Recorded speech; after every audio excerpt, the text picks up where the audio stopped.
حضرت شیس علیہ السلام۔ یہ سچ ہے کہ ہم سب آدم علیہ السلام کی اولاد میں سے ہیں، مگر یہ حقیقت اپنی جگہ قائم ہے کہ اس وقت دنیا میں جو انسان موجود ہیں ان کے جد امجد حضرت آدم علیہ السلام کے بعد حضرت شیس علیہ السلام ہی ہے۔ اس کی وجہ یہ ہے کہ جب روئے زمین پر پہلا قتل ہوا وہ آدم علیہ السلام کے بیٹے قابیل نے حابیل کا کیا، جس کے بعد قابیل اس خوف سے کہ اس کے والد اس کو سزا دیں گے اپنی بیوی کے ساتھ دور پہاڑوں میں جا بسا۔ حابیل بہت نیک سیرت انسان تھے، ممکنہ طور پر اپنے والد کے جانشین بھی تھے۔ اپنے نیک سیرت بیٹے کے کھو جانے کے دکھ میں حضرت آدم علیہ السلام اور اماں حوا نڈھال تھے۔ پھر انہوں نے رب تعالیٰ سے دعا کی کہ انہیں ایک نیک سیرت بیٹا عطا کیا جائے جو کہ والد کے نقش قدم پر چلے۔ بارگاہ الہی میں دعا کی قبولیت ہوئی اور ان کے ہاں ایک خوبصورت بیٹا پیدا ہوا جس کا نام شیس رکھا گیا۔ شیس کے معنی عطیہ خداوندی کے ہیں، یعنی اللہ تعالیٰ کی طرف سے عطا کیا گیا خوبصورت اور خوبصیرت تحفہ۔ شیس علیہ السلام شکل و صورت اور عادات و اطوار کے لحاظ سے حضرت آدم علیہ السلام کے مشابہ تھے۔ حضرت شیس علیہ السلام نے اپنے والد حضرت آدم علیہ السلام کی تعلیمات پر ہو بہو عمل کیا۔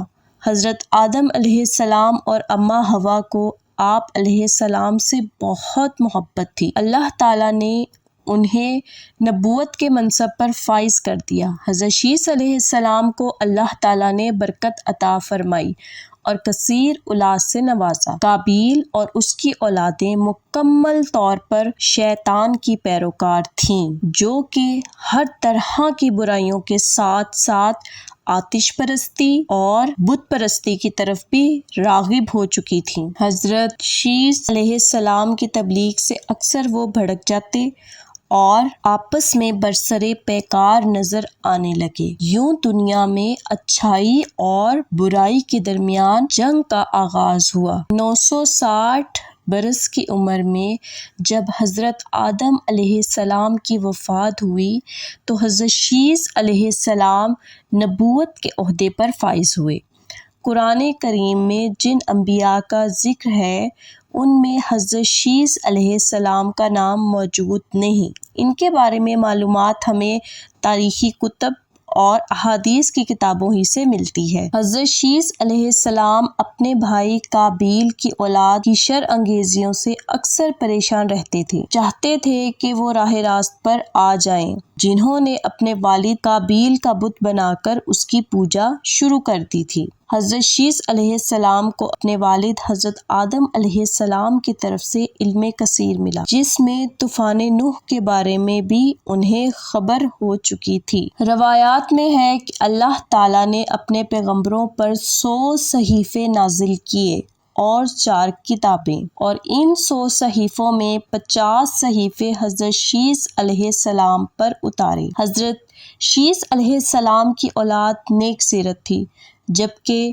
قابیل کی اولاد شیطان کی پیروکار تھی۔ پھر طوفان نوح کے موقع پر قابیل کی اولاد اور باقیات غرقاب ہوئیں۔ اسی سبب کہا جاتا ہے کہ فی زمانہ نوع انسانی حضرت شیس علیہ السلام کی اولاد میں سے ہیں۔ حضرت شیس علیہ السلام نے 912 سال کی عمر میں وفات پائی۔ ان سے منسوب مزارات 3 مختلف مقامات غزہ، عراق کے شہر موصل اور ایودھیا، بھارت میں بتائے جاتے ہیں۔